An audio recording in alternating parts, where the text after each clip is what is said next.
just want to make sure that was folks. You just heard Sam in bed trying to get out of bed. Yeah. Welcome to Unique Noise. Presents Who Are You? Presented by no. But it is Unique Noise presents Who Are You? In bed.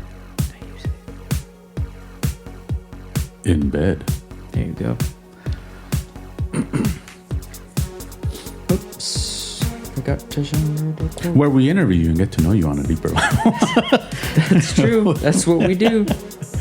With your host Joel and Sam. Along with the bed. The bed. Exactly. I sleep here. Yep. And while he sleeps, he dreams of quotes. I don't. Of course you do. I don't. And so what's our quote? I know I meant to text it to you earlier, like when we were talking about food, and then I didn't. And here we are. It's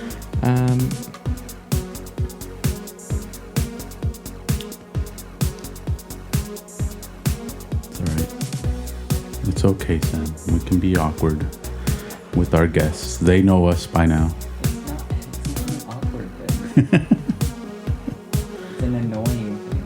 Okay, this is the first thing I'm going to get into. Right before we do the quote here. Uh-oh. Actually, no. I know how. All right, guys. Every I'm fired. He's going to let me go.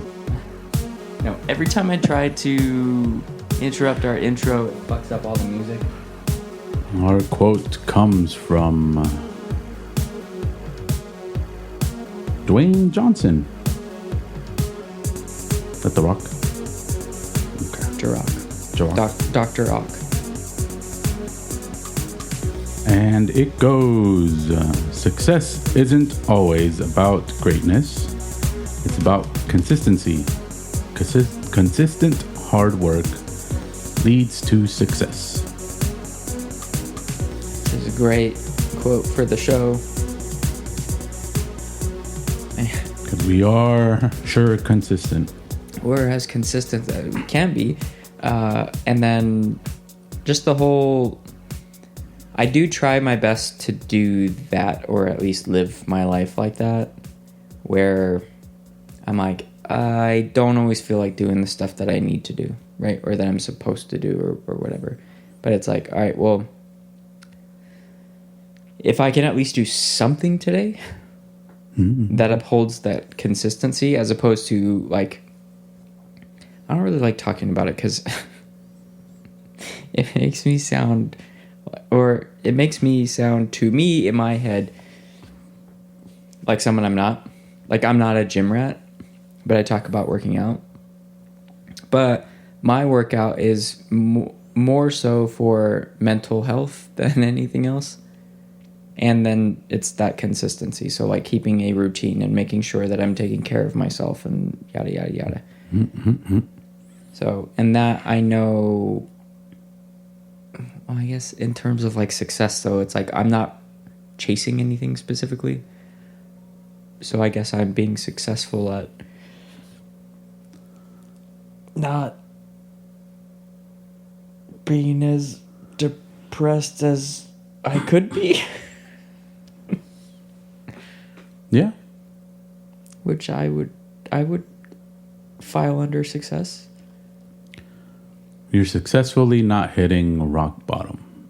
Well, and in a darker sense, I am successfully not killing myself. That's pretty easy to do. Yeah, you just have to do anything else. Yeah.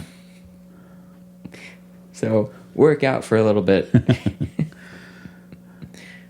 Yeah, I mean, I'm more or less known for my inconsistency. But that also is... That what? What? Yeah. I guess you didn't know. Your inconsistency? Yeah. With what? With lots of things. You show up here every week. Well, yeah. You don't even get paid to come. At different times. Yeah, and you don't even get paid to be here. That's pretty fucking consistent. Yes, I can be consistent. But yeah, there we go. when in my natural state, I'm inconsistent. Got it. Like if there's no Like here, in terms of like me playing video games, there's a lot of like PvP and stuff like that, right? which is Player versus player, multiplayer stuff. yeah. I've been editing more episodes and stuff. I'm like, we're not explaining to anybody what anything is. Well, no one needs to know the explanation. They can look it up themselves. They can, but also sometimes we're not very clear in how we're speaking or enunciating. So then I'm hearing it and I'm like, what the fuck did you just say? And then I'm like, well, Yeah, that's right. On that last episode, I called you a bitch, Sam. good luck, everybody else. Yeah. But yeah, multiplayer, competitive stuff. I'm very inconsistent with that. So That sounds healthier than not, though. yeah. In terms of me, my daily life stuff, I'm very inconsistent. Because sometimes I do end up riding my bike that day. Sometimes I don't end up riding my bike for a whole week. Stuff like that. Where it's like, whatever spurs on that moment. It was like, what am I going to do today? So you... And sometimes I do nothing that day. So you're inconsistent when there's not, like, concrete plans. Yeah. Same. Like, if there's not plans on the table, and then, like, spontaneous... How do you feel about spontaneous plans? Like, day of plans, I'm fine with it. As long as I get a heads up notice that day. Well, no. Like, Because it's not like... you wake up in the morning feeling like P. Diddy, right? Oh, that song has aged poorly. No, it aged perfectly fine. But yeah, so you wake up in the morning and then somebody's like, hey, I was thinking about going to this thing in LA. Are you like, sure? Yeah, but again, it depends on time-ish. Because I'm not always going to wake up in the morning. So, someone might not. Your version of the morning. Let's say you have maybe like a 2-hour notice. Yeah, within a 2-hour notice, yes. Because that gives me time to like actually get ready and stuff like that. Because I sometimes don't even wake up and get ready. I just... Right. So we differ in that way. Because if somebody tells me within a 2-hour window, like, hey, like, let's go do this thing. I'm like, I've already committed to like not doing anything today. And we've been awake for 4 hours. So it's like we had a window of time to make plans this morning or whenever we got up. Mm-hmm. So it's like, no, that's not happening. Or I'm like, then you have to drive and I'm going to get drunk. That's usually like the way to get me to go places that I don't feel like going to. I don't know. I'll make sure you drive and then I'll get drunk.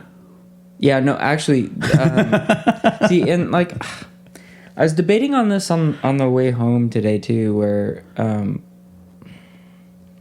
think I'm gonna cool it for a bit. On the June shines? Yeah, or just alcohol in general. I think I'm just gonna like fucking cool it, get back into like, because I'm trying to get like a more structured schedule for myself, which I've been pretty bad about. Inconsistency, right? We're talking about consistency. Yeah. So I just feel like I've carried over like the sort of lifestyle that I was doing at the previous house, where I was just like kind of coming home and holding up in my room and whatnot. Like I kind of fell back into that routine a little bit. Spending more time on my phone than I'd like to, but like not for good reasons. I mean, any time on your phone is not for a good reason. No. Well, the only good reason I have is to like post for the show. But then it's like, oh, well, my mom sent me some stuff on Instagram, or like one of my other friends sent me other friends. Oh, that sounded sad. You mean other friend? My group of friends, including my mom, and yeah. So like, if friends or family send me stuff, and I don't like being the person who doesn't respond to stuff. but I have been getting better about like not responding immediately, which was like an issue for me for a long time, where I'm like, oh, somebody sent me something, I got to get back to him like right away. And I'm like, I will get back to you at a time that is convenient for me, which is usually like when I'm at work and I'm like in between doing things. Mm-hmm. And then I'm like, all right, cool. This feels good. Like, cause now I feel like I'm in the right headspace, like a more professional headspace, as opposed to like being at home where I'm like, I just want to fucking unplug and like relax. And by unplug, I mean watch TV. You mean plug in somewhere else? Yeah, unplug from my phone and plug into the TV. No, and I've been inconsistent with music and editing the show and stuff, and that was like kind of what I was telling you about earlier, off the air, in bed. But yeah, that's like my my baggage for today, where I'm like, I've not been feeling motivated. We're taking a break, folks. Yeah, which is fun. It's a fun way to. New year. Yeah, we have one episode in the season, right? And the second episode is basically like, hey, so I'm realizing that I probably have been depressed for a bit.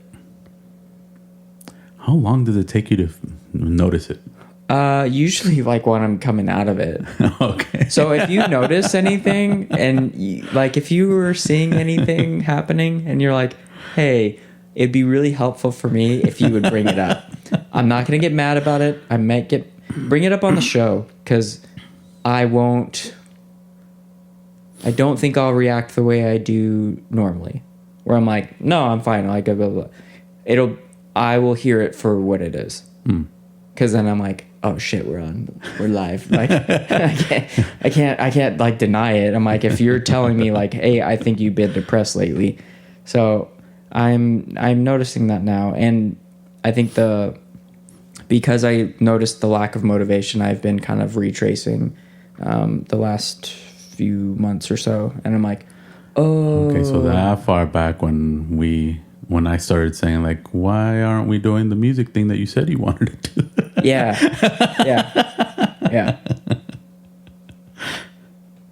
So, and I actually have been working on it more than I was, and in a way that I have not before, like ever before, where like I'm doing very, very, very concentrated, like getting into the nitty gritty of the recordings, where I'm listening to vocal tracks that I laid down, and I'm only listening to the vocal tracks, and I'm like, these need to sound at least 9 out of 10 in my head in order for me to sign off on it, which has been kind of the problem, where I'm like, I've been having a problem with mixing. I fell asleep watching an hour-long YouTube video, or tutorial about music theory as well the other day. So I'm like, okay, let's use some momentum here. Let's get back into like some sort of rhythm, right? So I'm trying to make sure that that's a priority, and then just kind of cutting out anything that that could be labeled as distractions. So alcohol. So I have, I think, 4 drinks left in the fridge, so I'm going to polish those off because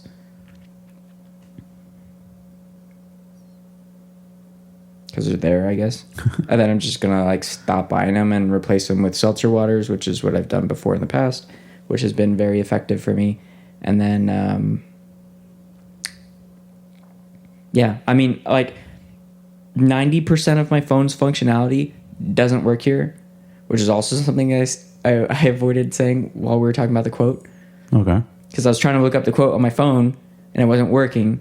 So I had to turn around like some asshole and go on my computer. Wait, aren't you on the Wi-Fi? I am.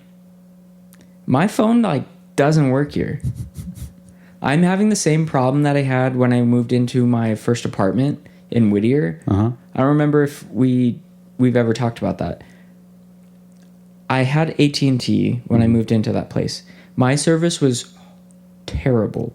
like non-existent. Same shit that's happening to me here, where it's like my phone would go into like the SOS shit, where it's like you don't have service, but you can call the cops if you need them. Mm-hmm. That's where I'm at now. Okay. Which is why I switched from AT&T to Verizon when I lived in Whittier, and now I'm kind of on the fence about switching from Verizon to T-Mobile. No, T-Mobile has good service here. So. I know. I know, because that's our internet provider, and they keep sending me emails being like, if you add a phone line, blah, blah, blah, you get all these discounts and blah, blah, blah, blah, blah. I'm like... You even get a discount for autopay. Which I have with the internet. So I'm kind of debating on doing that now, but I'm like, how many times can I switch my phone service because of, like, my house? I don't think you get Netflix anymore, though. Yeah, you do. You do? Netflix and Hulu. So that's 2 more things that I wouldn't be paying for. Well, one thing. You would technically be paying for it just on the bill instead. No, it's a little bit discounted. It's a free thing. So like I have Paramount Plus through the internet, and it's free. Like I do not pay for it at all. They do like a weird thing where like they charge my T-Mobile account, which reimburses me for it. So it's it's a $0 bill. Well, what I'm saying is, and just double check, because when I got into it, Netflix was like $10. And then as they kept raising the price, they only covered $10 for me and then charged me the rest. So just double check with at least the Netflix portion, because if they still cover you, it depends on what account you have or what your account is. Do you have multiple users? It's a family account. There you go. So you pay. They only like they'll give you like the base level. Yeah, that reimbursement, which I'm fine with because I'm all about the ads now. You know they I forget what. Well, even Netflix doesn't have ads on the base level. They don't? No. There's no ads on Netflix. Well, then it would be like a single household or single user account, which means I can watch it here. I think is the deal. That's usually what it is. Probably. Yeah, I found out. As long as you're in the same network, I think. Because I think I've watched Netflix and my cousins have watched Netflix in the same house. Yeah, as you pay them more money, you unlock more features. So it's like, oh, now you can watch on 3 screens at a time instead of 1 or 2 or whatever. Or like now, I'll have to double check, but I'm pretty sure I can do multiple, not just 1. Yeah, I think they usually give you like 2. You can watch like 2 screens at a time, and then anything over that, then they're like, you're sharing your password. You're like, yeah, you guys keep raising the price on this shit. It's dumb. You're not giving us anything new. Well, yeah, they are. Yeah, they are. Whatever, man. It's just dumb.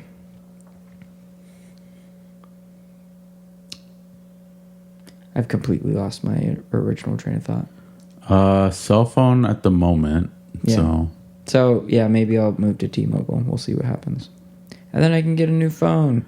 Well, the other thing I'm wondering is your Wi-Fi just blocked from here? Everything else works perfectly fine. So I'm wondering if it's your phone then. Never had any issues on my computer. Don't have any issues on the TV. Like no streaming issues. No any sort of issues whatsoever. But because the phones live on a cellular and Wi-Fi combination, that just seems to be fucking everything up. Have you tried just turning off your mobile and Wi-Fi only? Mm-hmm. And it still doesn't work? No, yeah, I tried turning it on airplane mode and just solely Wi-Fi doesn't. I don't think that's what it does. Well, that's like the simulation of that. No. I don't know. Can you turn off? Because once airplane mode's on, I don't think you even get Wi-Fi. Well, you can't just turn off your cellular. Yeah, you can't turn off your cellular. Motherfucker. That's why I asked if you did that and not airplane mode. Well, airplane mode kind of simulates turning off your phone and turning it back on without actually turning off your phone and turning it back on. It can help like reset things. So like if you just restart your phone. Well, yeah. Okay, but here's the problem. I've turned off cellular data, but it is still showing it. So I guess... I don't know. Hold on. Let me... Have you tried turning your phone on and off again? Like 8 times. Okay. Like 8 times, for real. Because that's my number one go-to for everything all the time. Because I used to work in IT, Joel. And turn it off and turn it back on again is step number 1. IT outside of our IT? Yeah. Okay. For Kaiser. Okay. Herr Kaiser. Yeah, they gotta change that name. Why? It's a good name. It's German. They got enough problems. Well, it's permanent, all right? Yeah, they killed It's Charlie in the name. Chaplin. It's Kaiser Permanent. That's true. But yeah, I can't believe how dirty they did Charlie Chaplin though. Like he was just trying to create a race of superior beings, which honestly, in terms of like comic books and stuff, he'd be the hero, not the villain. No, people would want to make him the hero. Yeah, and here's our Hitler talk for season 5. What? No, we're talking about Charlie Chaplin. Yeah, Charlie Chaplin and Hitler are the same people. Time travel, buddy. No. Time travel exists. Where do you go? What do? You clone Hitler and you make Charlie Chaplin. Or vice versa, whatever. I don't know. History.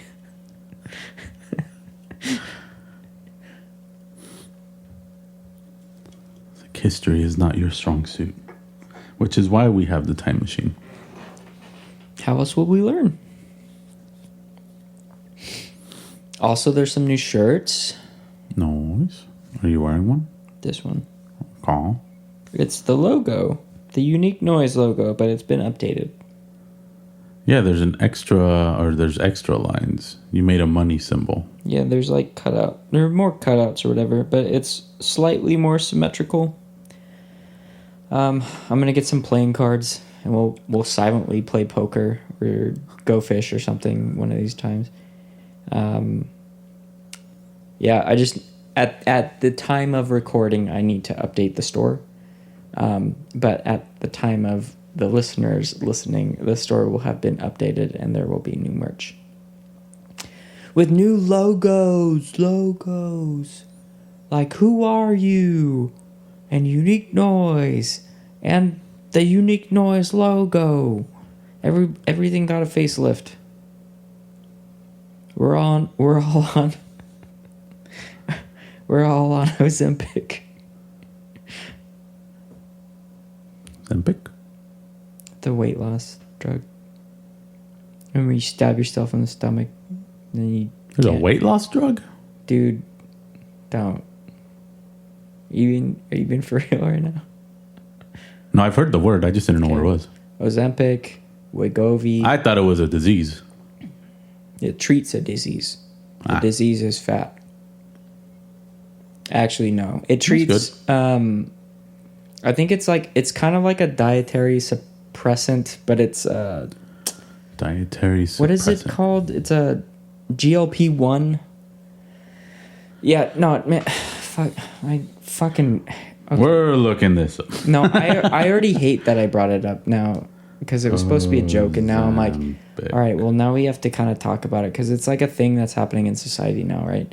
Where it's like, there are weight loss drugs now. There's several of them. One of them just got approved to be subscribed to or prescribed to blood sugar elderly. Control. There's elderly weight loss drugs now. GLP-1. GLP-1, Okay. yes. I was like, GOP-1. So what's a GLP-1? Wish it would tell me. It just said GLP-1. Let me look up GLP-1. I'm pretty sure it's some sort of... I forget the words for all this shit. I hear about it all the time. It's making me angry now. I'm pissed. Glucagon-like peptide 1. Peptides. Yeah, that's what they are. Peptide. So peptides are stuff that you can take to treat things. It's drugs. A class of medications that mimic a natural gut hormone. There you go. To manage type 2 diabetes. There you go. And chronic weight management. There you go. So people who take this have diabetes. No. Yeah. No. Most people can get prescribed or the prescription. Well, yeah, because the other part is the chronic weight management. Yeah. So they're just kind of like. But it's for diabetes. Yeah. So it helps with eating habits and stuff because it's like you just can't eat. It basically like getting a. You know what got me away from medicine? What's that? My parents telling me that if you take something that's supposed to cure something and you don't have that something, you're going to get that something. Also, the side effects that can be... No, the side effects are whatevers. Death is okay. What I'm saying is if you're treating something that it's meant for something that you don't have, you're going to get that. Probably. So if you don't have diabetes 2 and you take Ozempic, you're going to get diabetes 2 because now your body's become reliant on that thing. Sure, that's sound logic. My rule of thumb has always been like, if they're trying to sell it to you on TV, don't buy it. And they're telling because it'll tell you on TV later on that, did you take this? Well, you can be compensated for this. 90% of the drugs that are like prescribed to people on TV and shit have another drug that is used to combat the side effects of the first drug. It's insane. I don't think you can.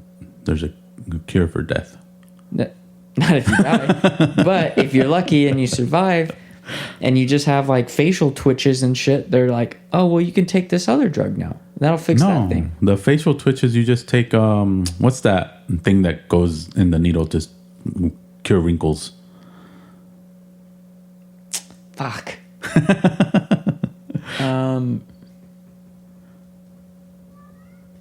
The one that paralyzes your face. Yeah, I know exactly what you're talking about. Fuck, I know what it is. I know we both probably know what it is. Oh, it's so annoying. That's not liposuction. No, that's the cure for fatness. It's not a cure either. Yeah, it is. Getting rid of all the bad fat. Fuck. I also just put my phone away. That's what I asked. Well, now I'm like, I don't want to give it up. I can't do it now. Botox. Yes. I just searched for wrinkle treatment and it gave me a bunch of options. Yeah, I went the opposite route. I did skin tightening injections, which I thought would come up. My Google Foo is better than yours. Oh. Yeah. Botox. Mm-hmm. Which can be done subtly. Yeah. Good, but not always. Usually it's not. Actually, it's probably better now. I feel like people have learned where it's like, oh, you didn't want to look like a monster? Oh, we'll just use less. Yeah. That's all it is, just less. Less is more. That always bums me out, though. Well, whenever you take Botox? No, when I see people who've gotten it. Like when you can see like somebody's got like a facelift or filler or whatever. You know, like all the facial reconstruction shit. I'm always like, damn. I'm like, because I feel like I'm relatively vain. Like I care about how I look or how I'm presented to a certain extent outside of depression sessions. And then I'm like, yeah, but I don't know if I don't think I'd ever go to a doctor and be like, hey, can you fix this thing? I'm like,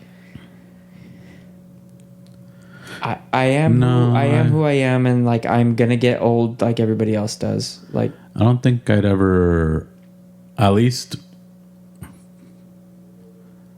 body proportion wise, I would never change anything. I do have a lot of scars on my back from acne, so that I might want to like get lasered removed or touch up a little bit. For what? For me, that's for me. No, but I'm saying like you can't see them. Yeah, but that's part of the reason I don't like to take off my shirt at times. I mean, I just don't like to take off my shirt. Yeah. But I do get that. But it's also like the. But that would be the only thing, because I also have like ears that aren't symmetrical, like they're asymmetrical. Same. So I wouldn't get anything done with that. Same. Same with there was something else. What? The thing with my nose. So when did you? Do you remember discovering when your ears weren't the same size? Yeah, whenever I put on sunglasses and they were like. Yeah, I crooked. I can't remember how old I was, but I remember looking at myself in the mirror and being like, "Hold up!" I was like, "Am I? What?" And then like, and part of it was also shaving. Yeah, I think I was shaving at the time too. Like kind of measuring them with my hands like this, and then being like, "Holy fuck!" I'm like, they aren't the same. Because when I did the sideburns, I would measure one here and then one over here, and then it still looked, one was longer than the other one. I'm like, and then I put on sunglasses, and then that's when I noticed. I'm like, oh. Okay, I have a fix for your back thing.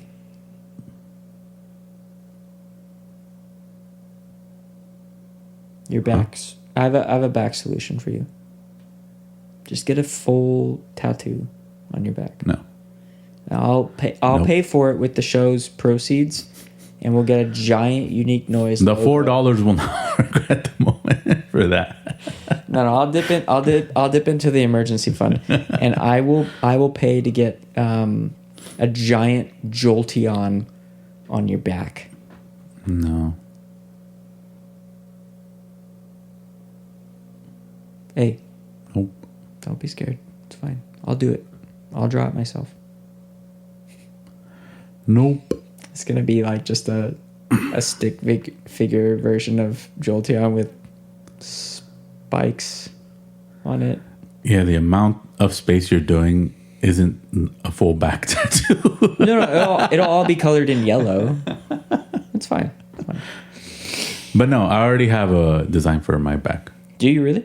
Yeah. If I were to get a tattoo, which I'm not, but I do have something in mind. What is it? No. Or is it a secret? It's a secret. Okay. Angel wings. Got it. Yep. On the lower back. That extend to the upper back. Okay. So, some more housekeeping here. Okay. We have a new interface for the show. Did it get Botox? No, and I'm not going to spend a ton of time on it. I just want to air out that I'm a little irritated that I had to buy new equipment because of seemingly the room. Oh. Yeah. But I'm going to leave that there. I'm a little irritated about it. I'll get over it. Whatever. Blink-182's Take Off Your Pants and Jacket has turned 25 years old, which made me feel... 25 years old? Older than that. But they did release all of the bonus tracks for that album 25 years later, which I've had for a long time, personally. I actually have vinyls of them that I could show you. Okay. Whatever. I kind of feel like it's going to unlock this weird thing with society, though. Because just to name a few of the bonus tracks, one's called Fuck a Dog. Okay. One's called When You Fucked Grandpa. Got it. And the other one's Mother's Day, which the tagline, or like not tagline. Tagline's not the right. I feel like I now understand why they called themselves Blink-182. What's that? They're going to make 182 song titles that, if you blink, traumatizes you every time. No, if you picture the song title. So, yeah, the takeaway from Mother's Day is fucking and sucking and touching. Okay, that's the thing. Now picture that. So we're going to have, I think the blink. future, because they've released this stuff to the public and because the internet is the way that they are, and that people are as dumb as they are sometimes, or have the capacity to be as dumb as they are, we're going to get a bunch of human-dog hybrids. We're going to get a bunch of people who are dating grandparents who are... Basically, it's just going to be like a bunch of single individuals who have like an excessive knowledge of like senior care. Because that's what happens, right? When you fuck people, like, you get intimate details on their lives and stuff. If you continue to fuck them. And then either a lot of happy mothers or incest mutant babies. Depending on who's fucking and sucking, touching the mothers. Time will tell. Again, it's one of those things where you just blink. Yep. 182 times until you fall asleep, and then it's tomorrow's worries. I saw Mortal Kombat 2 finally. Okay. I liked it. Nice. I'm ready for another one. And I did not get too much into like the review portion of it because I was just like, I wanted to see it. I saw it. I liked it. Left. And then a couple days later, oh wait, no, that's backwards. I saw Mortal Kombat on Sunday. On Friday night, I saw Masters of the Universe. Okay. I was blown away. It was way better than I thought it was going to be. I had zero expectations for it. Have you seen it? No, because I have zero expectations for it. It was way better than I thought it was going to be. No, I assumed it would be good. I just felt a little bit off from what at least they showed Skeletor sounding like, but yeah, I think they did a really good job of like not taking themselves too seriously, which I think is exactly. Well, yeah, the trailers made it seem that way, like it was going to be all jokingly. There's it's less serious. It's a funny sci-fi action movie. Mm-hmm. Period. It's good. I liked it. Which I imagine you'd probably say something similar when you see it. It's good. I liked it. Yeah, so now it makes me think that I'm not gonna like it. You probably would. Because it's like they have the time for the humor, right? And then when it's not humor, they double down on like the action and stuff. Where it's like you're like, oh, okay, like this is like somebody put some time into like the choreography and stuff. Somebody put some time into like these action sequences and stuff, just as somebody put some time into like some of these jokes. Okay. So you're like, okay, like I buy all of it. Where you're like, I'm in it for the action, and okay, we had our action sequence, and now we're doing some humor, and you're like, oh, okay. I actually think watching Masters of the Universe and Mortal Kombat 2, maybe like a day or two apart, or in the same day if you got time, I think is actually like a pretty fun ride, like through and through for both of them, because they both, I feel like, handle both of those elements really well. Mm-hmm. Where there's lots of humor and stuff, but when it's not funny, it's like it's not funny. And there's seriousness and there's action, and you're like, all right, cool, like we're fucking shit up here. Mm-hmm. So, my 2 cents. I've taken up a lot of time talking about stuff that I didn't have prepped. Yeah, and then I know we have 2 questions in the book, and I have 4 questions about, because it's our in bed special, right? I have the artwork up for it and everything. So these are what if questions. Okay. Which typically for us are not rapid fire. I always feel like they're supposed to be, but they never are, because then there's follow-up questions to the question. Yeah. Specify the questions. Would you rather have a partner who steals all the blankets and pillows, or one who kicks you in their sleep?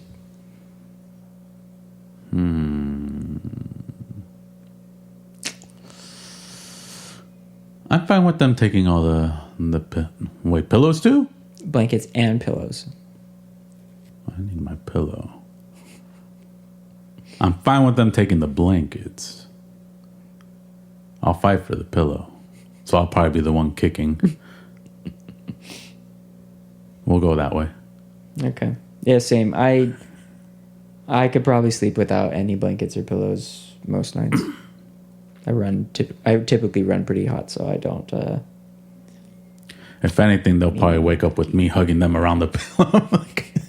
Or just a death grip around the pillow with both hands. You're like, guess my fucking pillow. That'll be my pillow. Okay. Did you watch the White House fight? Did you hear about that? Oh, the fight? Yeah, White House? Yeah, they put a fucking like a UFC ring in front in like the White House lawn and did a like a live event. That's funny. I didn't know about it until not too late because I wouldn't have watched it anyway. But like, it was like, oh, it's premiering. I'm like, what? What the fuck is this? Yeah, I've returned from the Whiz Pals. Many of you will know what that is if you participate in such activities. Would you rather have sex in the dark or in front of a mirror? We're going to be doing lots of these types of questions this season because the in bed season or semi-frequently in bed season. Yeah, I don't know. Let's do both. In dark in front of a mirror. That's not the question. I mean, dark is fine, I guess.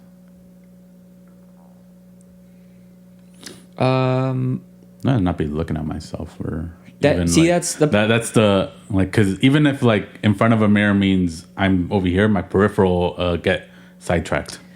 Yeah, I think that's the problem. Like mirrors can be distracting, and I don't want to look at myself. Yeah.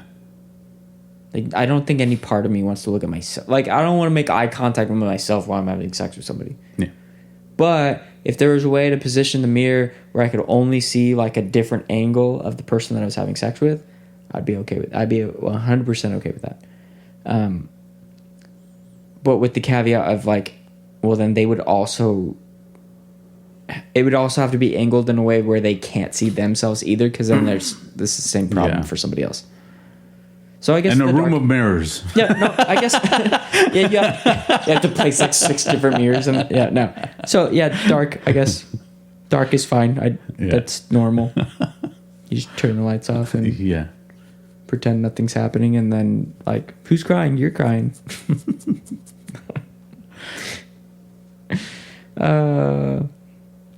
Okay. So, well, and I guess to clarify, so I'm looking up a lot of questions about being in bed, which sometimes will be sexual in nature. Okay. But also like just being in bed with somebody, right? Yeah. So would you rather always wear restrictive underwear to bed or go completely commando? I feel like that's kind of an easy question. Yeah, that's... Choose how you always sleep. Do you want to be uncomfortable or do you want to be restricted or non-restricted? I'll choose the restrictive because that's how I sleep anyway. You're like, I want my underwear tight as fuck. Give me 6 sizes too small. I don't want my balls to swing around as I'm sleeping. Yeah, I'm not a big fan of nude sleeping. I've tried it. It's okay, but I would prefer. I've at least underwear. Yeah, I've done it a couple times, and then that usually seems to be like my comfort level as well. Because I'm like, I don't want my bare ass on the sheets. Yeah, I think that's really like all it is. That's the other part. Because I'm like, if I fart when I sleep, or sweating and stuff, where it's sweating, like, yeah. At least with the underwear, there's a barrier, so it's like if I am going to be naked again in the bed, I'm like, oh, cool, there's not ass juice on the bed. That's great. Ass Juice, our sponsor. When you get hot, grab a cup of ass juice. What was the Tropic Thunder one? Ball sweat? Was it ball sweat? I don't remember. Oh, man. I know that's streaming again somewhere that I frequent. I can't remember which channel, but it's on the Disney Channel. No, but I am actually gonna watch Lightyear tonight though, because Because you were talking about it. Yeah, because I was because the last episode that I'm editing right now, I was talking about it, and I was talking about how much I hate the premise of it, but I love the movie, and I'm like, yeah, it's been a couple months since I've seen it. Let's watch it again. Just a good sci-fi movie. Anyways, would you rather never be able to leave your bed in the morning or never be able to get into bed at night? Booty sweat. Oh. Not an answer to the question, but yeah. Oh, what was the question? Sorry. Say the question again. Would you rather never be able to leave your bed in the morning Okay. or never be able to get into your bed at night? I technically do both, but I'll choose the first one. So you would rather never be able to leave your bed in the morning? Yeah.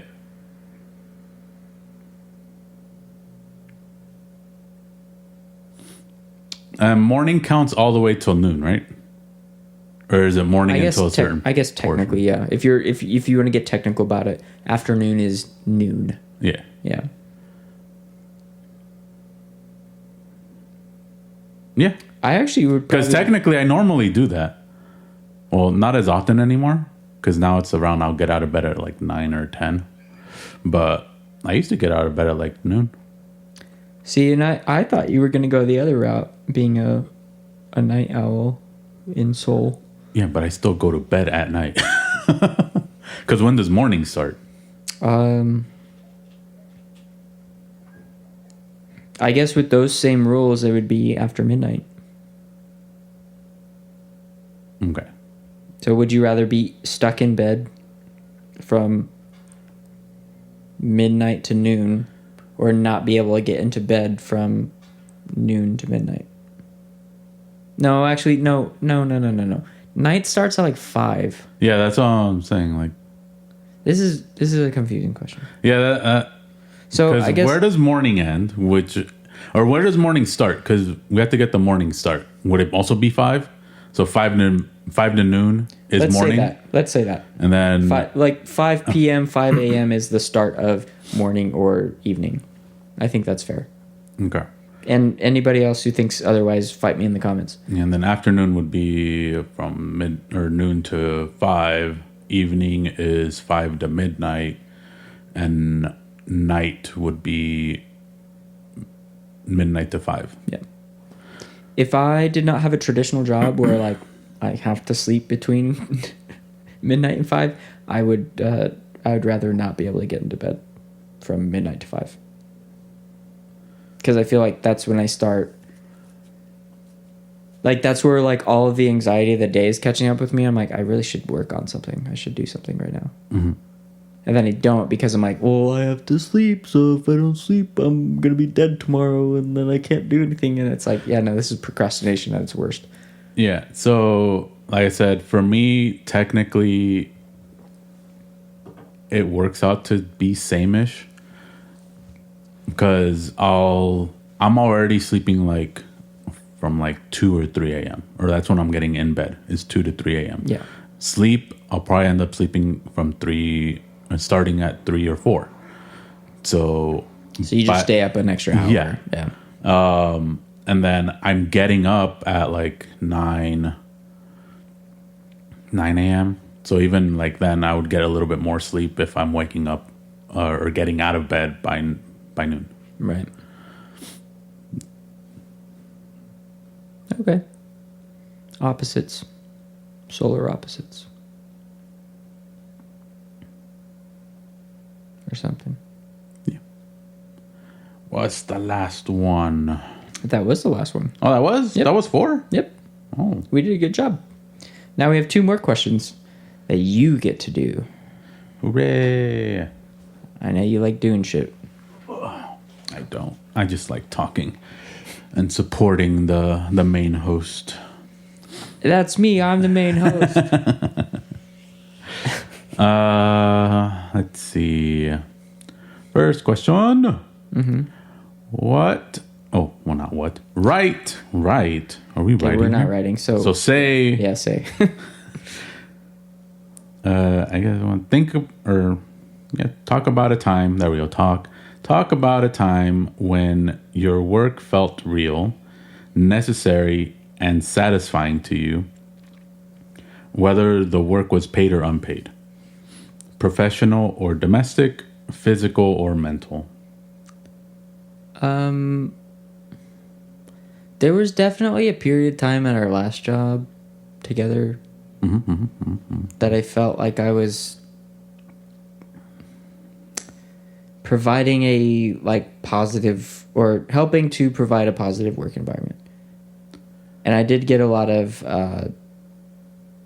satisfaction from that. But I feel like we've talked about this several times where I'm like, I don't know if that's what I was actually doing or if that's just how I was feeling. No, you were just making everyone uncomfortable and it seemed like you were doing a positive thing. No, that's not what I'm talking about. No, we fucked around a lot. I'm talking about the actually I felt like I was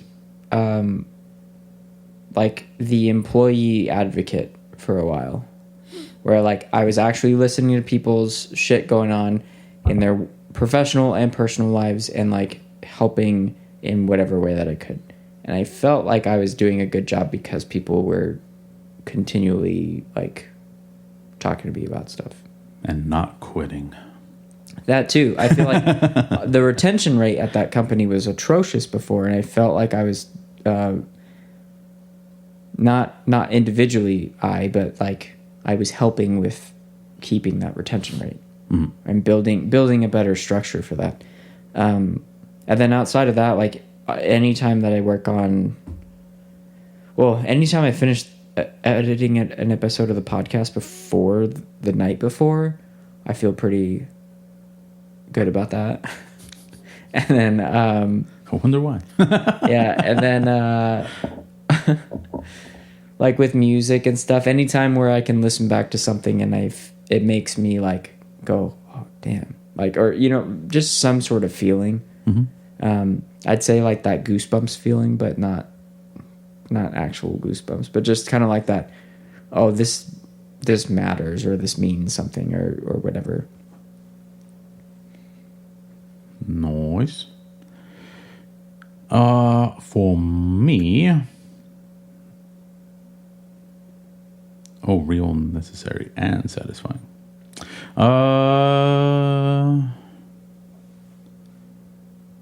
None of my stuff is necessary. I always do stuff out of just wanting to do it. Yeah, I went with more satisfaction. Yeah.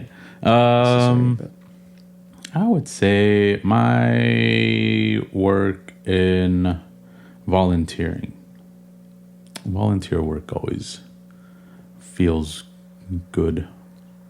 I get that. Coming here every week. Dude, we gotta look at your taxes. This could be a write-off for you, I think. You're yeah, no, I'm doing charity work. But no, other than that, there was a Disney thing for the college program that they had a actual volunteer out in Anaheim, clearing out weeds and stuff for. It was a museum, or kind of like a museum. I want to say it was because it was an old house. So, not a weeds museum. No. Got it. Because we were taking them out. No, you take them out and put them in the museum. No. But that felt good. Just clearing up some, doing work around the area, being a true Mexican. See, so okay. Doubling back just for a second here. Motivation and stuff, what I was talking about earlier. So you do get satisfaction of doing... We were talking about motivation? I was talking about motivation. Oh. So you do get some sort of satisfaction about providing service for others and doing work and stuff. Again, which is why I'm here. Right. So I've been struggling with that. So I'm trying to figure out where or why that came in. Well, actually, I think because it's always been forced. Through your church? Yeah. Well, and just growing up in general, like that was like a forced thing where it's like, you have to do this thing when you're doing this thing, blah, blah, blah, blah. And I'm like, I'm just kind of suffering through it because it wasn't my idea. It was like, oh, guess what? We got voluntold to do something. And it's like, that was a term in my family that we used to say is like, you've been voluntold to do this thing. Yeah. Where it's like, I've only heard it when I was in the military, but yeah. Yeah, and you're like, great. Like, I guess I'll do this thing because I'm not actually being asked to do it. I'm being told that I need to do it, but I'm being told that I'm volunteering for it. Mm-hmm. And you're like, okay. So I guess if you could explain to a 3-year-old, like, this is why volunteering makes me feel good, how would you explain that? Not a 3-year-old. I'm sorry. So Sam, but a dumb person. Volunteering, why it makes me feel good? You said. Mm-hmm. Volunteering should make you feel good because it is something you choose to do. If you are being voluntold, that's a different thing. Correct. Voluntold is someone with higher authority than you. That's just gaslighting. Is telling you must do this. Yeah, it's gaslighting. It can sometimes make you feel good, but most of the time it won't. But volunteering is just something you feel like doing because you either want to experience something, because sometimes volunteering is like cleaning up a certain area, right? Sure. That is, you do that in your everyday life. You clean.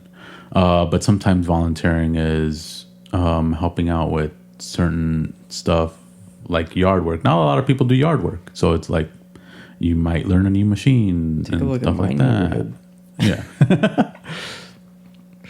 Volunteering can also just be like shelters and stuff too, where it's, if that interests you, like if you see a lot of homeless people needing help, volunteer for homeless stuff, and that might make you feel good. I feel like you're doing more of explaining to me what volunteering is than explaining why it makes you feel good. No, because the basis of it is you're choosing it.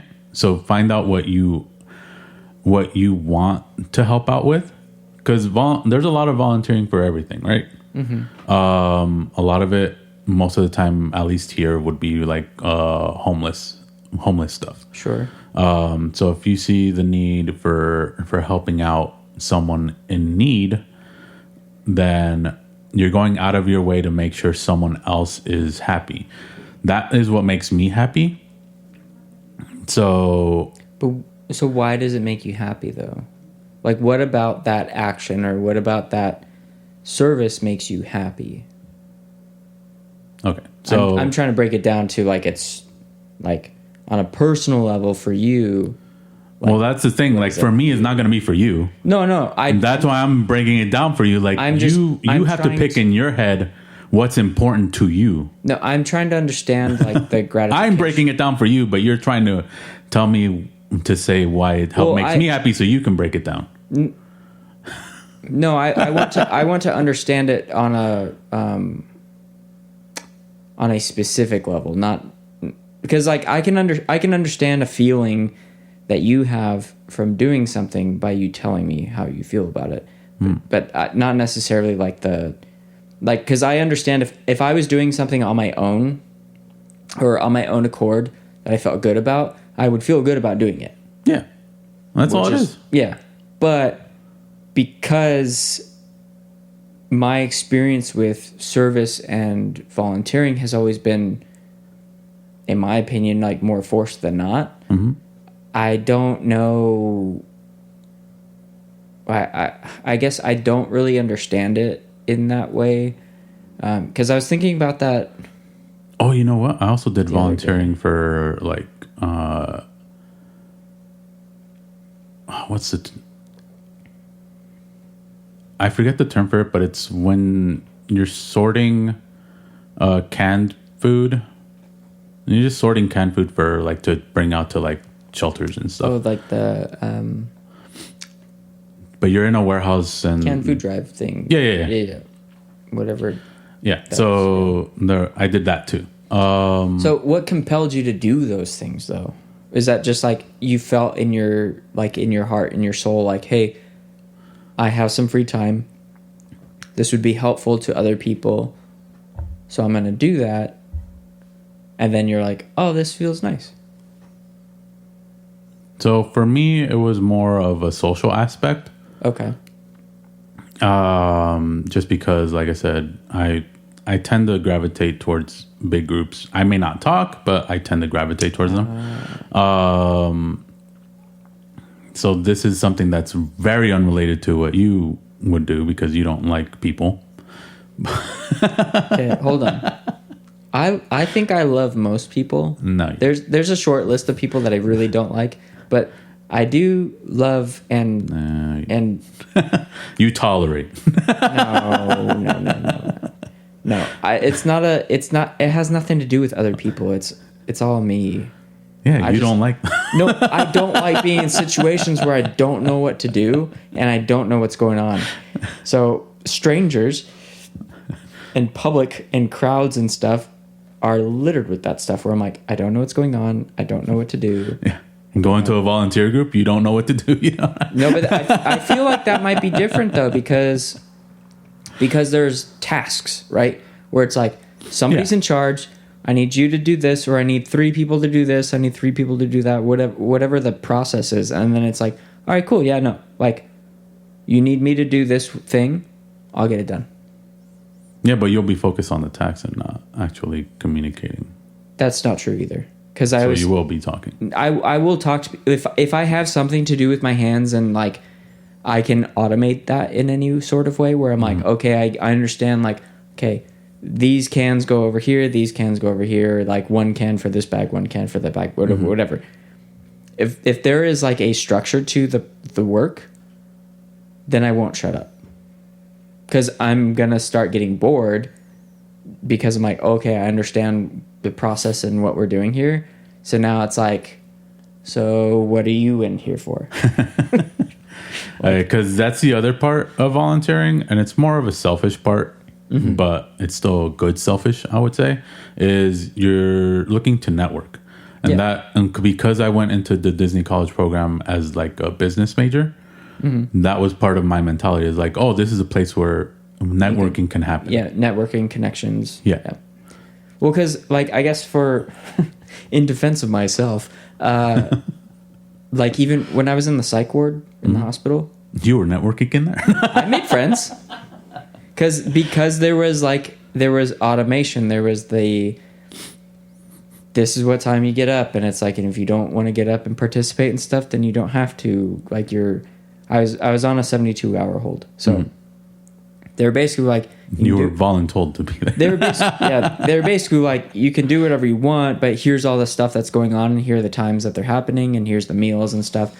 And I think the first day/night, I fought against the entire system, and then I was like, okay, I'm just gonna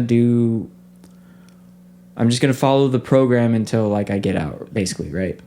So then I actually like went to like meal services and stuff, and I sat down with other people. Struck up conversations. And this is a case where voluntold is a good thing. Sort of. I did not have a good time there though. Like it was fun until I was waiting in line for a cookie and the girl in front of me turned around and just started talking to me about how she saw her boyfriend get shot to death in the streets. And I was like, I'm like, you seem like you have real problems, and like I just kind of like was taking drugs and didn't want to go somewhere. I'm like, I don't know if I should be here. Like I felt like I was wasting resources at that point because I was like, oh, and then everybody else that I'd talked to were doing like real drugs and like had real problems. In comparison to what I felt like I was dealing with, and I was like, "Dude, I need to get you were acting like a baby." I was like, "I need to get the fuck out of here." Is what it is. I'm like, these people have like severe issues and problems in a very real sense. I'm like, I am. I was throwing a tantrum. Not even Not even. Just out of body experience, I guess you could call it. Anyways, but yeah, so I guess I don't know if you answered my question in a satisfying way yet. Go ahead. What else? So I guess let's see, I think that's the problem I have with charity and stuff sometimes. And that's a bad sentence to say. But that's what I feel like I have an issue with it sometimes, where I'm like, well, I'm not getting anything out of this. Because even when what you were saying is well, you treated that as kind of like a networking opportunity. Networking, being social with people. Sure. So you are getting something out of it. Yeah. Yeah. So then is it charity? Yeah. This is like Velociraptors, right? Is it It's charity because you're doing something for someone else. But you're getting something out of it too. Right, but if you go in thinking, I'm going to this thing to get socializing, to get this thing, then are you actually going for charity?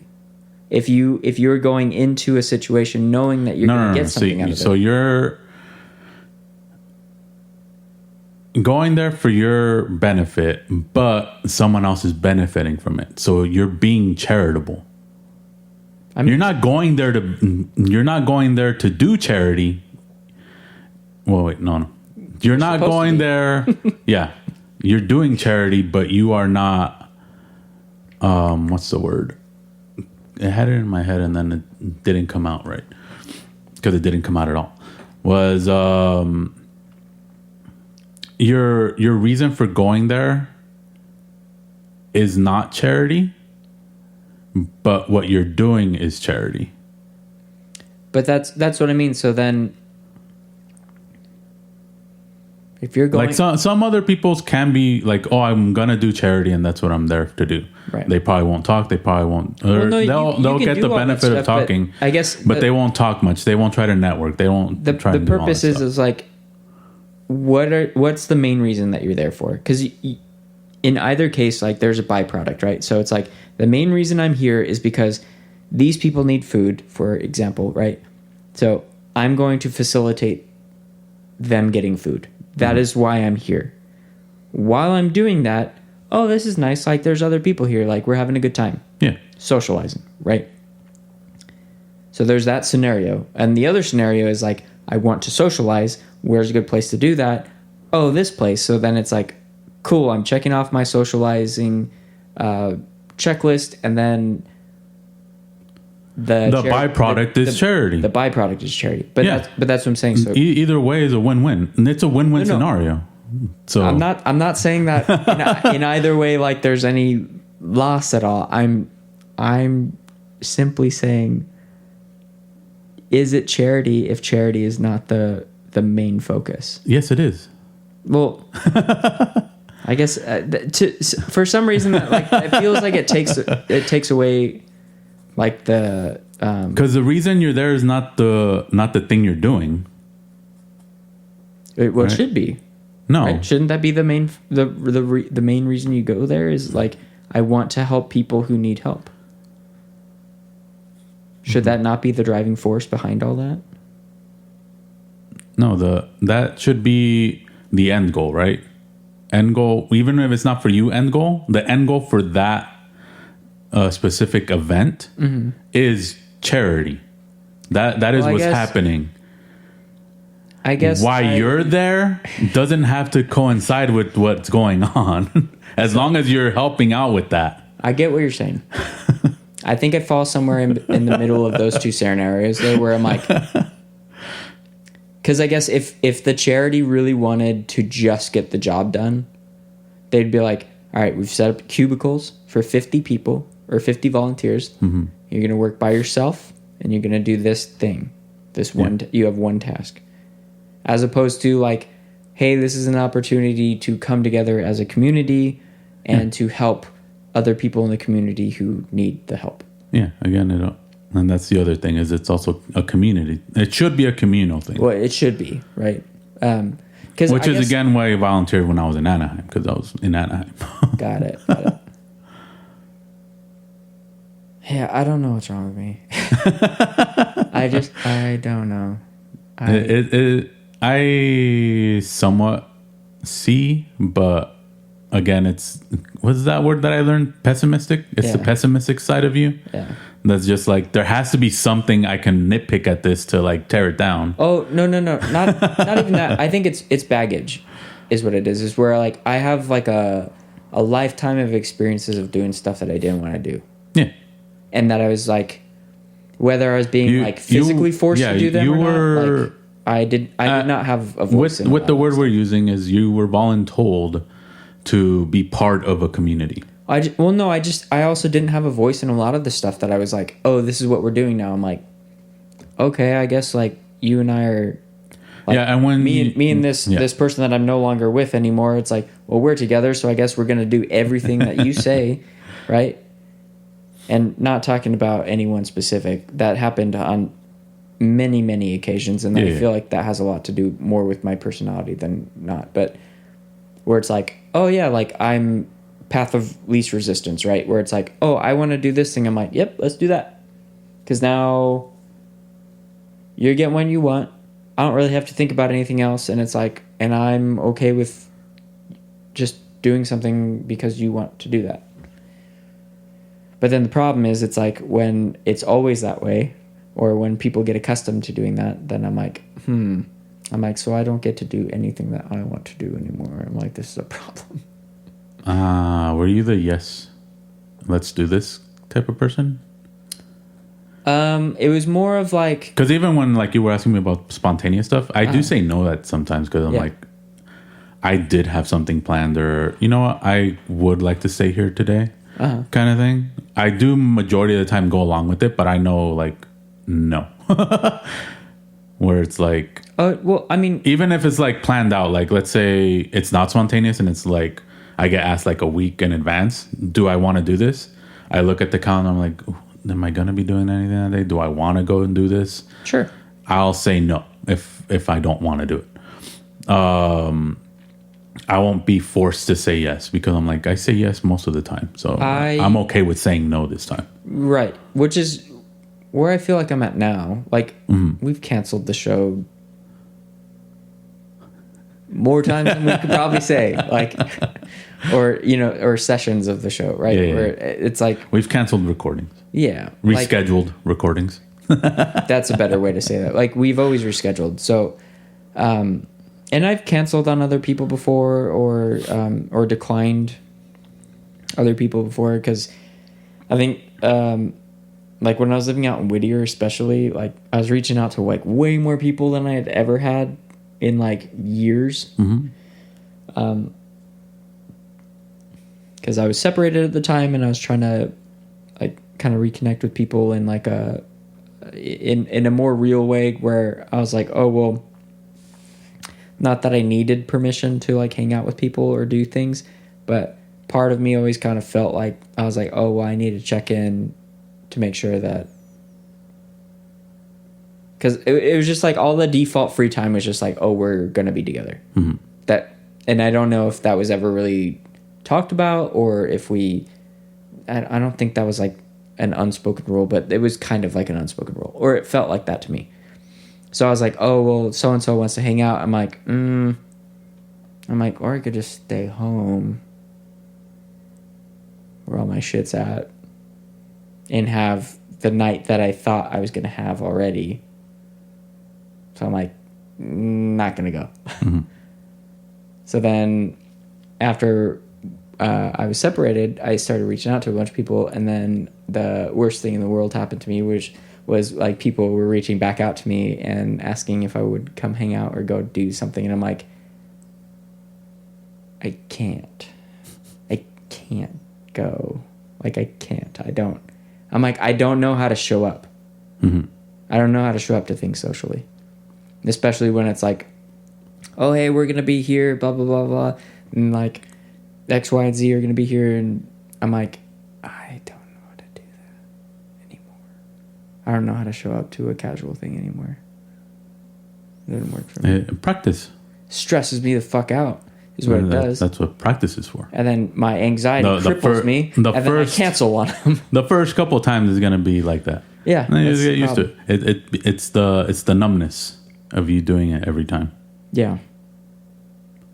Which is why I said earlier, it was like it was always easy when it was like, oh hey, we're going to such and such place. I'm like, okay.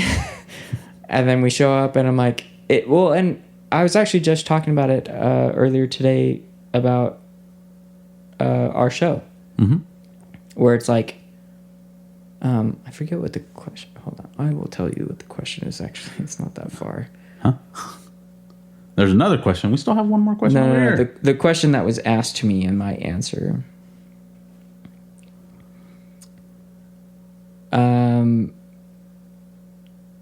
It was like, well, it wasn't even a question. It was like a hope you have fun doing the episode today, or the recording. And I'm like, I know I will, but in my gut, I want to cancel. I don't want to do it. But I know as soon as Joel shows up and as soon as we get started, we're going to have a good time. I already know that. But in my head or my gut or whatever, I'm like, I'd rather just do the roly-poly thing, right? Just kind of curl up into a ball and like not do anything. You know the funny thing I saw, now you said roly-poly, is that's not the actual name of the bug. Yeah. And there's a lot of people who always called it that. Mm-hmm. And everybody knows what it is, but it's not the real name.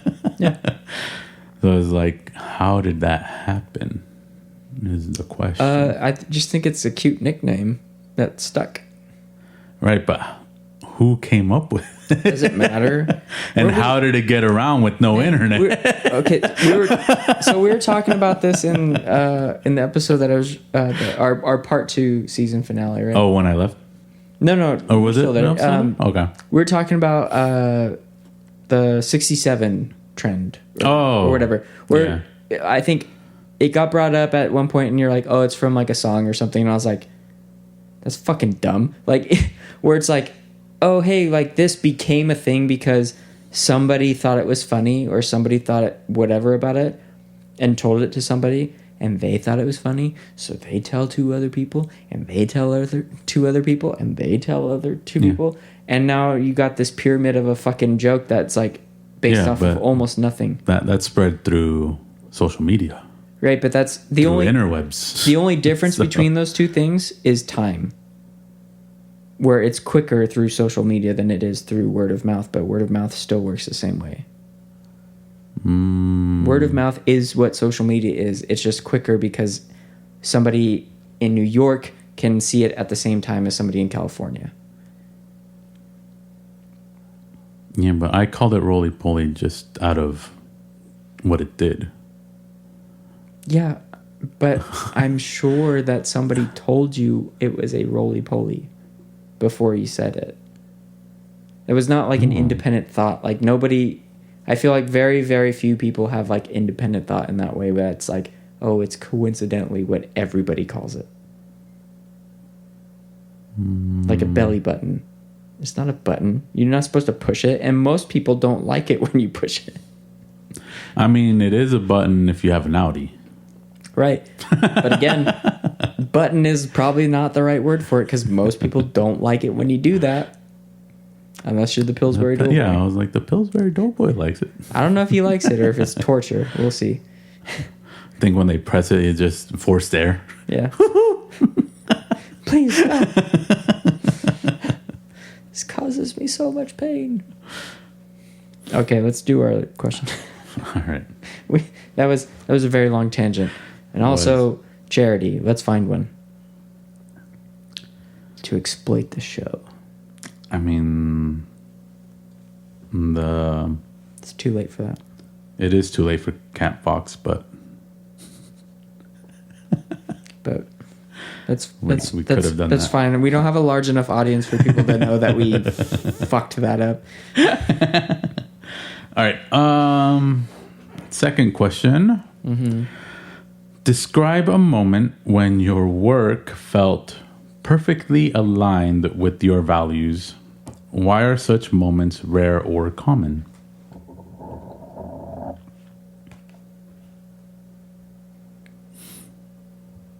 Sir? And or madame? I didn't realize that was up the whole time. I was kind of counting on you to be watching the recording because it was behind me, and I realized that it hadn't been up like the entire time. But we're still recording. We are? Yeah, good. Yeah, it's good. Would you like me to repeat? Work that mattered? Is that what it was?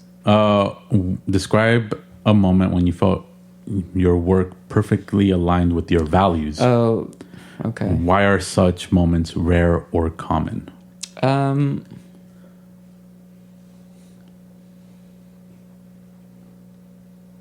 I think there was probably like moments or occasions that previous job aligned with my values, and I feel like most of that, if I had to pinpoint any of those times or occasions specifically, it would be because something wrong happened. Like objectively, something wrong happened, and everybody seemingly was just kind of like okay with it, and I'm like, this is not okay. Like, we have to do something about this. It's like something happened. There was an incident.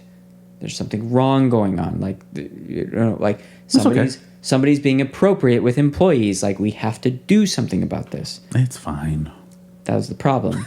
So, I think there was probably maybe like a handful of occasions like that where that happened. I remember very specifically somebody quit because of that, which kind of broke my heart a little bit. And it was like, the unfortunate part was that it wasn't internal, it was external. Like, people were yelling at one of the women that we had hired because she's working out in the field. Huh? Around motel? No. She was working out in the field, and just like random people on the street were just like basically like catcalling through their cars and stuff. And she was basically just like, I don't want to be in this environment. And I'm like, fuck. And she was good at the job, which is like the heartbreaking thing where I'm like, you're like one of the best employees and you just started. But I'm like, I totally understand, because I'm like, I would hate that. Yeah. Like, I would personally hate to be like hassled or bothered like that. And it's not something we could necessarily fix either. Outside of giving her a fucking trench coat or something to hide her whole fucking body and kill her out in the field with Sweating. heat stroke. Yeah. So that some of that stuff where you're just kind of like, wow, I wish I could do something about this, but unfortunately we couldn't. Yeah. The only technical option would be you can be working in the office, but I'm pretty sure she'd want to be out in the field, if anything. Even then, like, we couldn't even either she wanted to work out in the probably. field, or she didn't, or we didn't have any positions available, and then it was like and she was pretty new, I think, when all that stuff was going down. It was just like, it just sucked, because I remember we were trying to incorporate like more women into the workforce, because not like out of like some like, oh, we got to make sure we hire women. It was like, historically speaking, they've been the best employees. So we're like, let's get more women on the workforce, because they're doing the best work and the best quality of work. So let's we did have some misses after a while, but we're just kind of like, let's try to get that, because there were at least one or two women that did not bring the best quality after that, once we just started focusing on. Oh, for sure. I remember one person in particular where I was like, everything that was coming out of her mouth, I was like, what are you doing? Like, what are you talking, like, where you're like, oh, point to north, and you're like, oh God. What? Like, it's you. Everyone who's talking badly about women, it's you that they're referring to. Like, what's happening? And to be fair, we had a multitude of men who had the same issue. Yeah. They were just like, I don't know where else to work, so I'll just figure it out eventually. And we're like, well, we're not in the business of firing people, but What an exhausting job.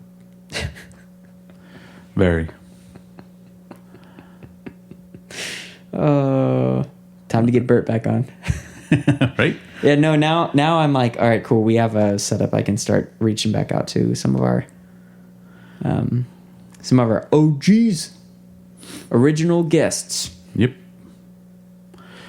All right, so my turn to answer this question before we go on a longer tangent. Yeah, that's kind of like the show now. Yeah. Tangents are fun. They're also very delicious. I like to dip mine in chocolate. No, I like mine raw. That's disgusting. Why? I don't know. Just as it is fine. Why do you need to do anything to it? We're doing a show, man. Come on, just fucking do the thing. Fine, I'll put some salt on it sometimes. No, Or tahini. No, do a handstand. I'll feed it to you. Do we have some? Yeah. I always have tangents.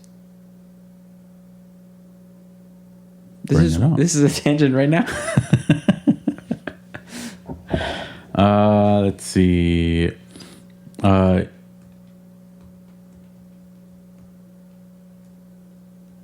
Yeah, I'm going back to Disney.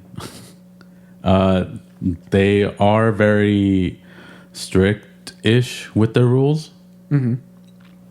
Sometimes lenient, like if you want to make some magic happen and whatnot. But for the most part, at least while I was in parking, they're very strict because it's very safety focused there. Yeah. So that's the part that more or less aligned with me, was like, I want to make sure like no one gets hurt. Yeah. That's fair. And again, most of the time, and anyone and everyone there had my back when stuff happened where guests were out of line or trying to sneak in to certain areas and whatnot, or even there were some questions on like, why can't we put strollers here? Why does that stroller get to go? It's like, well, that stroller's marked specifically for, because it was for like the wheelchair area, and some strollers we treated as wheelchairs because they could not fold. They had actual hooking points on the stroller to hook it down and strap it down. Mm-hmm. And they were actually those strollers were for babies that actually had like something wrong with them, kind of thing, where it's like they had special needs or whatnot, right? Benjamin Button's disease. Yeah. So there were some people who saw a stroller get on and were like, oh, is this where this? No, I was like, no, this isn't where strollers get on. But that stroller got on. It's like, no, well, that. And they kept trying to force their way in. And then finally, one of the other cast members came by and actually helped me explain it to them. I'm like, thank God. You had two people say that to you. Now go over there. Where you have to fold your stroller. This is for handicap strollers, okay? Your perfectly good stroller goes over there. Yeah. But yeah, it's those things where it's like you kind of want someone there to have your back, and most of the time there is someone there. Sometimes you're there alone and you have to call for backup, but it is what it is at that point. But for the most part, Disney just aligned with it. And I think most of it was also like when I got hired through the college program, they kind of give you like I don't know if they do this for regular like hires, but for at least the college program ones, they give you like a kind of like a tour of like the values and stuff that Walt Disney had. And basically his values were more aligned with military values. So he served in the military. Yeah. That's where he drew Mickey Mouse for the first time. So he drew up on those values to kind of coincide with the values of what Disney would be. Structure. Yeah. You need structure. You can't just be like, everybody just show up and do whatever you want all the time. Exactly. So that's kind of why I was like, I gravitated towards it too. It was like, this feels like a nice transition kind of thing, where it's like I went from military to Disney and like their structure. I get it. And then I left the structure. And I'm like, sure. I guess I can bend this rule because you want to look good for Edison. I don't know what you're talking about. All that I'm hearing is that you've always enjoyed working for my family. Not always. Don't lie. You can't count one time as always. Both times. What do you mean both times? Disney, Walt Disney, Yeah. my family, Okay. and E-Cube. My family, me. I am part of my own family. Yeah. I did. I remember the military part about him specifically because I did a report on him in elementary school where I was like, oh, I'm doing a report on my relative. And they're like, you're not related to him. Look at you. I'm like, what the fuck? I'm like, no, but for real, like I have a family tree. Like I have evidence. Like my great grandma's name is Disney. I'm like, what do you mean? What? Nope. Yeah. It's fine. I got just enough blood to want to do good things, but not any of the drive. It's like you got just enough blood to claim the throne. I wish. Dude, honestly, I remember talking about that a while back where I think I was watching like a documentary about him or about like the origins of Disneyland or like the anniversary special or some shit, right? And they were talking about how he would go to the park like basically every weekend and like just drive the fucking car around and pick up random people and just kind of like be a fucking good host and stuff. And I was like, they do not do shit like that anymore. And I was like, and I would totally do shit like that. Where I'm like, once you spend enough time in the park, I'm like, yeah, no, I'm comfortable here. Yeah. I'm like, and I'm going to just assume that you've never been here, so let me show you all the good shit. Let me drive you around in the fire truck. And then I'm going to go upstairs into the little fire station, turn on a little fucking candle. And take a nice poop. Yeah, and then sleep in the fucking vintage bed that has like...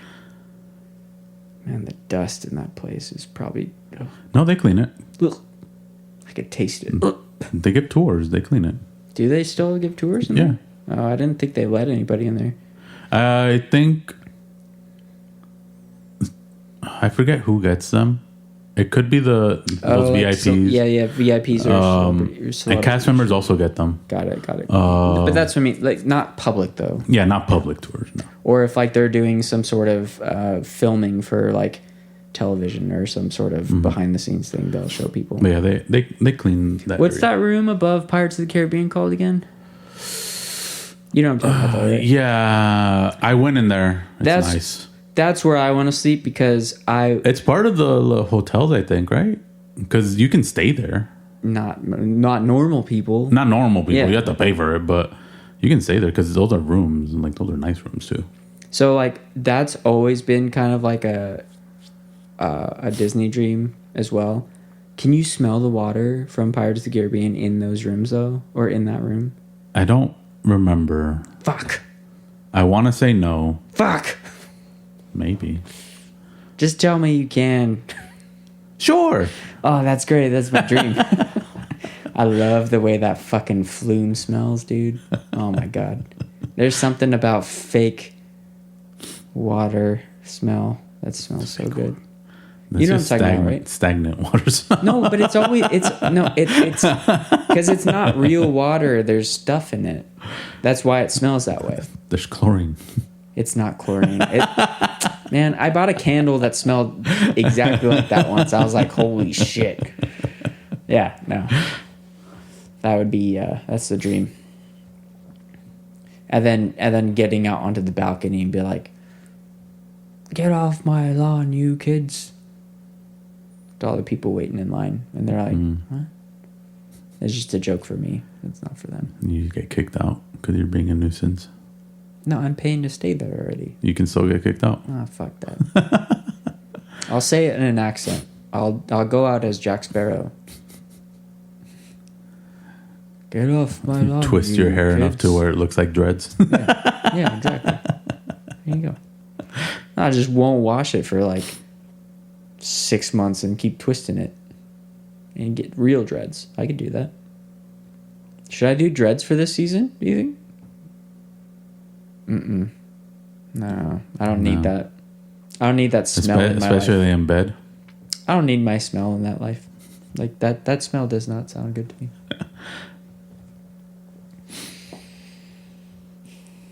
All right, sir. Any other grievances? Only one. What's that? Can you end the show? Nope. We're just going to sit here quietly until it's 9 o'clock. Good. That's all. That also works for me. I said quietly, Joel. Wonderful. That works for me as well, is what I said, Sam. Quietly. Shut your mouth. Shut it. I said I'm okay with that, Sam. No, all the way shut. It's okay. I understand. It's funny because we're probably louder than we think. How loud are we? Let us know in the comments. Welcome to the outro ASMR. Make sure to follow us on social media, Unique Noise, on Instagram, Snapchat, Facebook, and YouTube. Like and subscribe.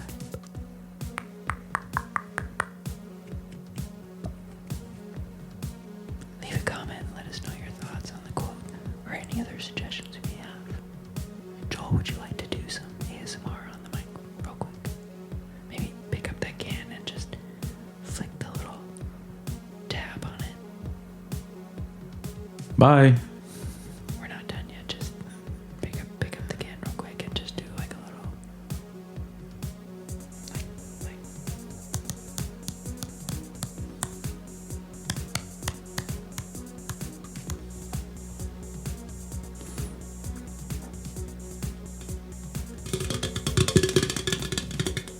oh, that's so good.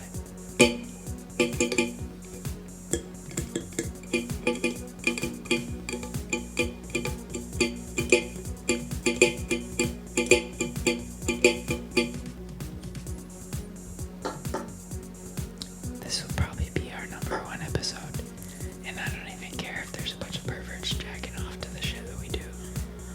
Make sure to check out our website for merch and other projects. Make sure to check out our website for merch and other projects at uniquenoise.com. Thank you again for listening, and we'll see you again next week. Bye.